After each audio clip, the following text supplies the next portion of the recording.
Hello.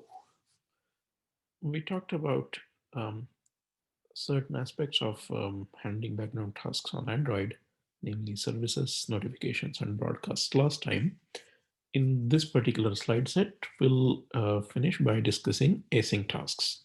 And then in the next slide set, we'll talk about more modern ways of handling these background services in Android, which are the more recommended um, go-to way of doing things with the recent updates. Okay, so async tasks, or rather, asynchronous operations. So historically, there have been these two ways of handling asynchronous operations.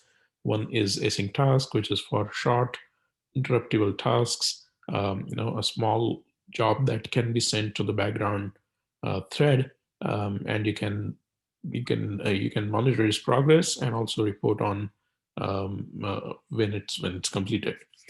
Async task loader would be for high priority jobs or tasks that need to report back to the user or AI in a more direct way.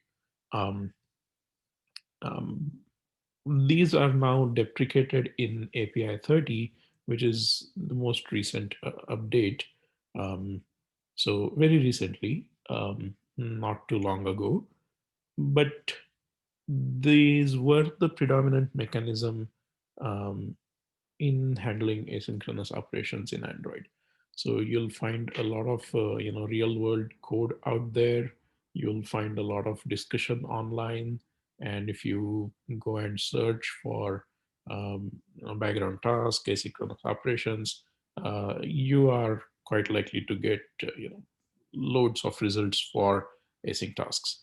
So um, the the aim of this particular video and these specific slides is to introduce you to those things. I mean, so when you come across those in real world, you should not be totally stumped. Um, and also to see how these things have carried into the new mechanisms, although in a much better way. Okay. So once again, these are deprecated now, but we are going to take a quick look at those nevertheless. Okay, so an async task. So the long running tasks. By the way, I mean, I hope you remember we talked last time. Any task that is going to take more than 10 milliseconds on the main thread, it is recommended it is dispatched to another worker thread, and you don't block the UI thread, which is the main thread. So your app can continue responding to the user interaction. Um, it's the absolute worst thing to not do that. And there is a possibility of getting the ANR dialog, which is the worst thing to happen to your app. Um, so the idea here is to perform the background operations on a worker thread, and there is a callback to keep asking for the progress of it, and a callback to kind of get the result at the end. When you would publish the results on the UI thread without really manipulating, threads or handles underneath. So I mean, Java has very good threading and concurrency support as it is plain old Java. But at some point, Android developers decided to provide this support to abstract out some of these underlying aspects. Um, then actually I should have added it over here. It's there at the end as well. So when it was deprecated, Android documentation now says async tasks don't really offer anything special on top of the Java util concurrent executors. So that is quite interesting. So something that was developed with the goal of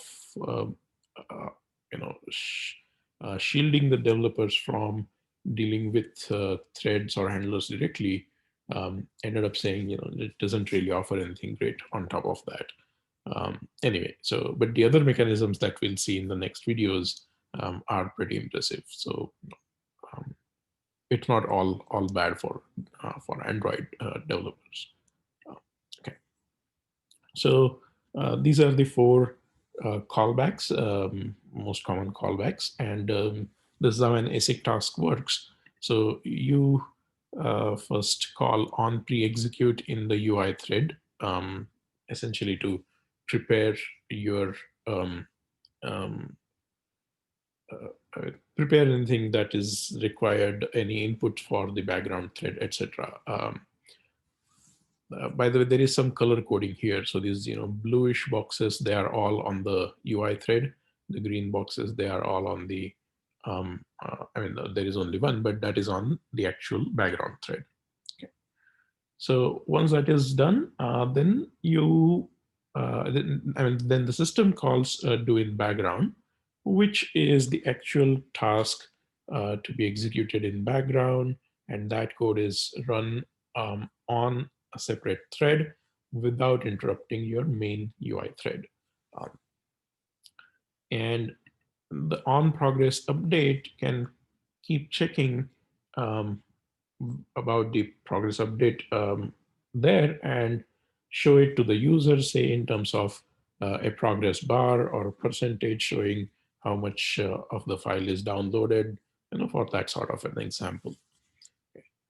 And uh, the third method here that will execute on the UI thread again is on post execute, and it's used for updating the result of the UI once the task has finished. So when everything is done, this method is called. So this method can be used to actually say update the result or return something from the task and so on. Okay, so that is the async task model.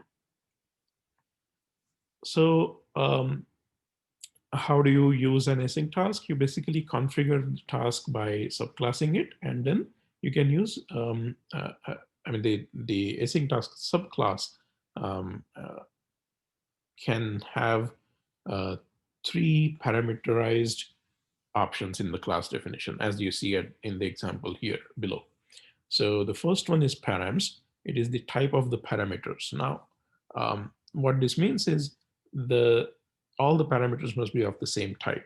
And of course, you can create generic classes, or you can always use object um, if you want to handle a range of things. Okay.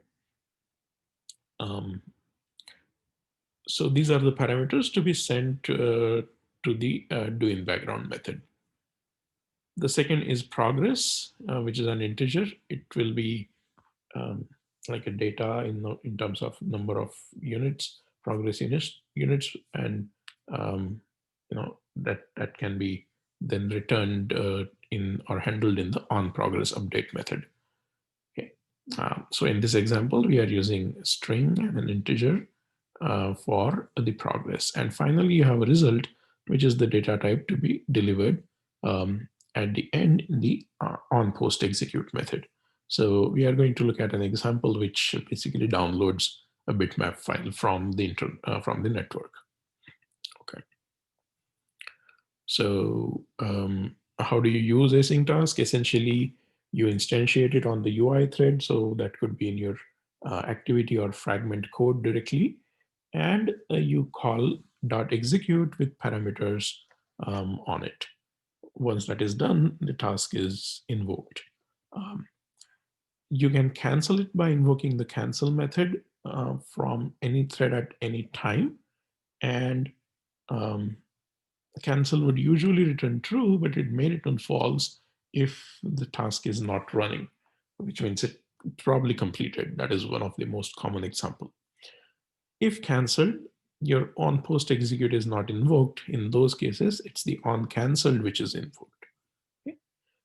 And you can handle something in there, like give a message to the user that the task did not finish. There should be some feedback to the user, of course. Yeah, so here is an example for downloading the files. So you have URL as the input parameter, integer as the progress, and then long as a result byte here. All right. Yeah, because in this example, we don't want to really show downloading the whole file anyway. Um, So what is happening here is you have the do in background, which takes a variable number of URLs. In this case, we'll have only one. So you can grab that, or if it's an array, you can grab them in this loop. Um, so here you are adding to the size, which you could be showing at some place, okay? And then publishing the progress in terms of percentage every so frequently. And if it is cancelled, you call break. So if it is cancelled from anywhere, you should keep checking it in doing background. And if that happens, then you don't have to continue doing this. You just break out of it and finish. Okay. So the return value long is, return value total size is of type long here, and that will be returned as a result. So um, you know on progress update is setting the progress based on the integer progress parameter, and on post execute is going to show a dialog with the downloaded result bytes. Okay, so this is an example of a simple downloading task. Okay, now let's quickly talk about the limitations. Some of them are before deprecation. So there were things known to people, and that's part of the reason why it went to deprecation eventually. Anyway, so basically it's not able to handle device configuration changes. So, AsyncTask is not in that sense lifecycle aware. What that means is if you started it in the activity and you rotated the activity, then the task will be scheduled again, which is probably not what you want. Um, um, and another part of it is the async task that was already on is not able to get back to the new instance of the activity, which would be created due to say device rotation. And then the results of the async task are orphans. Then no one is claiming them, so they are not published. So this was a major major bug, major gap that I think instead of fixing async task, Android people finally decided to do it a different way, and in a much better way. So the problem here was the async task is not destroyed with the activity, and they kind of keep running in the background unless cancel is called on them, right? So these were the two major limitation points. And after deprecation, the documentation now says most common usage was integrating with the UI, which causes context leaks. So you would have a reference of the context in the async task for updation. And if the activity is destroyed, recreated, or some such things, there is basically a leak of that context reference. Some callbacks are missed, as we saw. Unless cancel is called, it's not. It's just running there, hogging resources. And you have crashes on configuration changes because it was connected with the activity or fragment context, basically. Um, it has also been reported to have inconsistent behavior on different versions of the platform. And now, as I said, the documentation admits that it does not provide much utility over using the standard Java util concurrent executors directly. So for these reasons, it's deprecated now. And I think what's important is when you will find this in code in real world, calling it out and migrating from async tasks to the newer features. Some of them could be as simple as using an executor from Java util concurrent, or some more sophisticated ways, as we'll see in the later videos. Okay, thank you.